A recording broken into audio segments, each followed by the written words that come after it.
Carvana's so easy. Just a click and we've got ourselves a car. See? So many cars. That's a click-tastic inventory. And check out the financing options. Payments to fit our budget. I mean, that's Clickonomics 101. delivery to our door. Just a hop, skip, and a click away. And bought. No better feeling than when everything just clicks. Buy your car today on Carvana. Delivery fees may apply.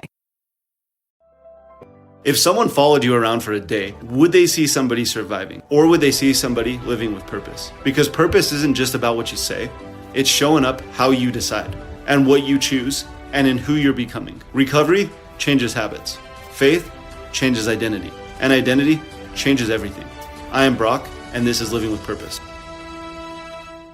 Welcome to episode 2 of Living with Purpose, the moment everything changed. There are moments in life that are divided into two parts. The before and the after. Moments where a decision, a conversation, or even a single realization changes the direction of your life forever. For me, that moment came May 30th, 2017. And it began one of the lowest points of my life. When I finished recording episode 1, and I started reflecting on everything that's happened in my life, one thought that kept coming back to me was any number of these moments, they could have absolutely broken me. They could have taken me to a very dark place, or they could have derailed my life so much that more serious consequences would have had to have followed. But somehow they didn't. After my dad passed away, the first 6 months felt very dull, especially that first week after he died. That first week after someone dies is one of the strangest experiences a person can go through. It honestly reminds me of those moments that you wake up from a bad dream. Just imagine that you're in the woods and you see a bear. And that bear sees you, and it starts chasing towards you. You start running, your heart is racing. Your fear is starting to build, and you're running just as fast as you can. And you keep turning around, that bear is gaining on you and gaining on you and gaining on you. And just before the bear jumps on you, you wake up. Your heart is pounding, you're sweating, and there's moments where you're trying to figure out if this was real. Then you realize it was just a dream. You typically take a deep breath. For me, I go walk around the house for a few minutes, calm down, and then I feel that relief because it's not actually real. Unfortunately, grief is the exact opposite of that. During these years that my dad's been gone, there are many nights that I have had a dream that we've been talking, going snowmobiling, going and doing all the things that I enjoy doing with him. Or just having moments where we were able to talk. Now, during those moments, they felt so real.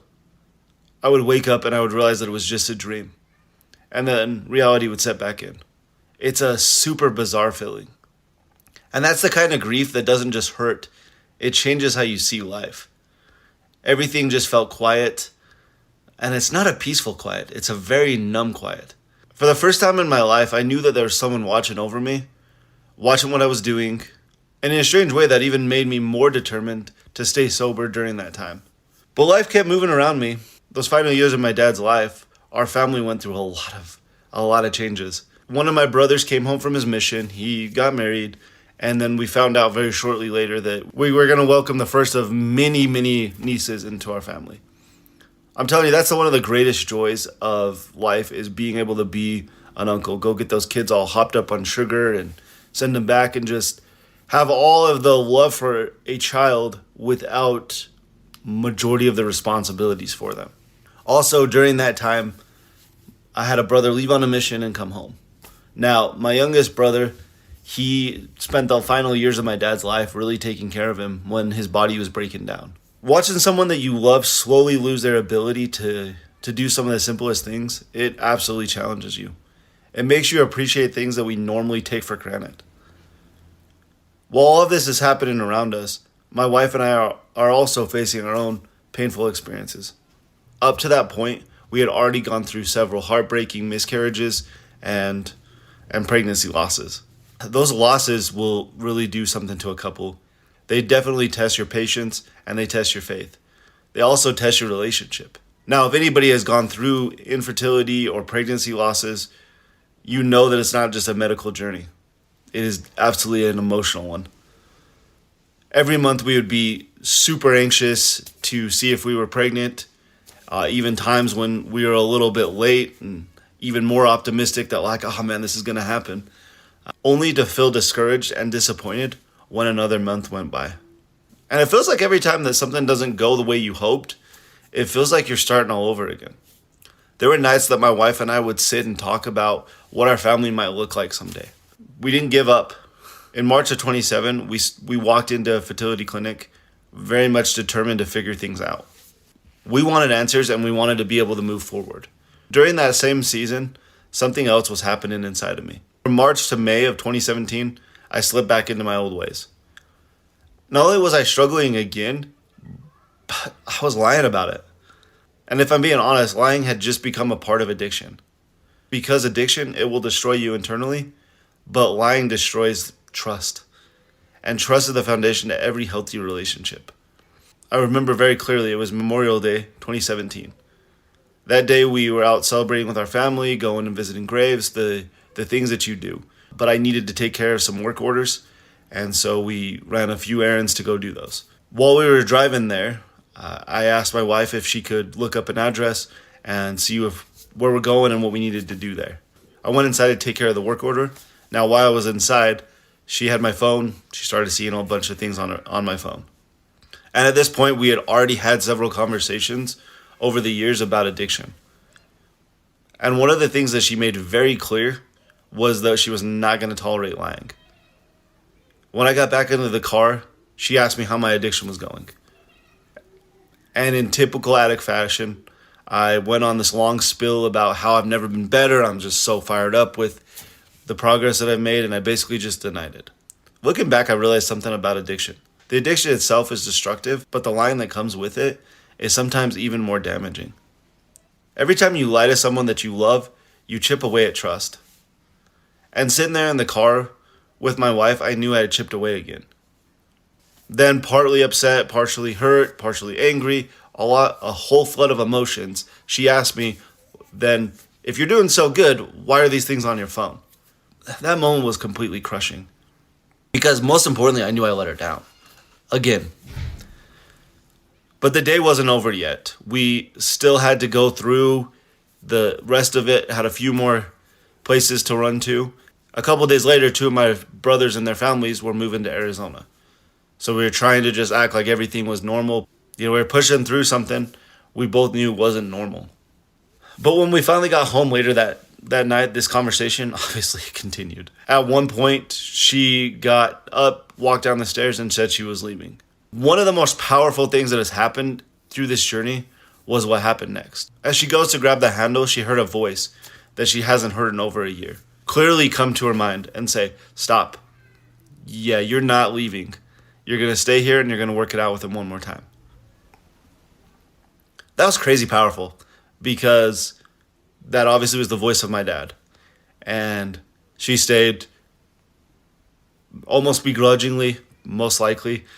But she stayed, and I said, I gotta go. I gotta go get some space. I'm going to go sit in the car and just try to figure some things out. So as I'm sitting in the car, obviously completely overwhelmed, I started weeping. And it wasn't just emotional weeping, it was very uncontrollable weeping. There are moments in life where the walls that you have built around you, they just collapse. All your excuses end, and all of your justification are done. All the ways you've convinced yourself that you're in control. And sitting there in that car, all of that was gone. I was faced with truth. I couldn't fix this on my own. And I was ready for a real change. While I was sitting in the car completely broken down, I felt the strongest impression. That same voice that had come to my wife came to mine and said, "Look for addiction recovery near you." Now, recovery programs have been around for a long time, all around me for years. My church has actually sponsored one for many decades. But somehow I had never realized the resources that were available to me. And this was the beginning of a completely transformational time in my life. I started searching, and I actually found that there was a recovery meeting just a couple of miles away from where I lived. They even had a group that my wife could attend on the spouse side. So I go back in and I tell her, "Hey, there's a meeting tomorrow. We're going to go to it." There wasn't a lot of fight with that. It was pretty crazy. It was just like, yep, that's what we're going to do. It's crazy to me That one decision has literally transformed my life and so many other lives. I'll be honest though, I didn't expect that that's what was going to happen. When I pictured addiction recovery, I thought it was going to be a room of creepy and smelly guys that had just spent way too much time behind a computer screen. I expected it to feel like really awkward and uncomfortable. But when I walked through those doors, what I actually felt was something completely different. For the first time in what felt like a long time, I felt peace. I felt comfort. And what I found in that room was not what I expected. Instead of those people that I had described, I found some of the most Christ-like people I've ever been around. People who understand struggle. People who understand weakness, and people that understand the atonement. My struggle and my addiction had lasted far too long than I ever wanted it to. There are moments that it easily could have crushed me. But sitting in that room, I finally began to understand what I had talked about in episode 1. The second part of the atonement. The part that forgives sin. The part that gives strength and the part that heals. The part that frees you from all those chains that you feel like you've been carrying for years. For the first time in my life, I began to rely on it. May 30th, 2017 was the day everything began to change for me. Now, those first couple of months of recovery filled me with so much hope, so much excitement. The feeling that I was finally building something. When I was 8 years old, I was baptized. I don't think when I was 8, I truly was saved. My saving came 19 years later, when I finally surrendered the part of my life that I had been trying to hide for so long. As recovery continued, I found myself thinking about a lot of people that I really cared about. One person in particular stuck out to me. It was my aunt. This aunt had lived with us when I was a little kid, shortly after she came home from a mission. I don't remember a lot of that, but I still remember mornings running down and waking her up and having her come up for breakfast and just being able to be around her. I was so jacked. I truly loved her so much. Not too much later, she got married, and things in her life really started to take a turn.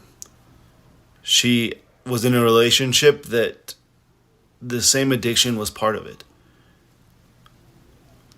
But there was no recompense, and it ended up really costing a huge part of her life was battling this addiction with her spouse. And it definitely started to take some devastational tolls. Several events that happened in their life was really rough to watch. And as an adult, I saw some of this going on. When I got the news in August of that year, it did not come as a complete surprise. But I was still extremely devastated. That day I got a phone call from my mom, and I had learned that my aunt, someone, again, that I loved very deeply, had passed away. In that moment, I realized a lot of different things. I finally saw that she was reunited with her brother, my dad, that she missed, and she was also there with her parents. And she was free from a life that deeply divided her.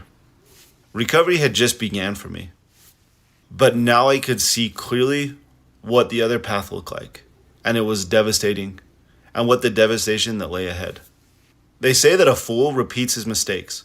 A wise man learns from his own, but the wisest learn from the mistakes of others, and then decide to change before it costs them. And that realization changed everything. On May 30th of 2017, that was the day that everything changed for me. Recovery finally started, and for the first time in years, I felt hope. But what I didn't realize at that time was that the years ahead would test my faith. It would still test my marriage, and it would test my strength in ways I never expected. Miscarriages, losses, depression, and moments that nearly broke us. And that's where the next chapter begins. Thank you for listening to Living with Purpose. If anything in this episode resonated with you, please like, subscribe, and share so that this message can reach those who need it. Just remember, no matter what you're going through, you're not alone. And until next time, keep living with purpose.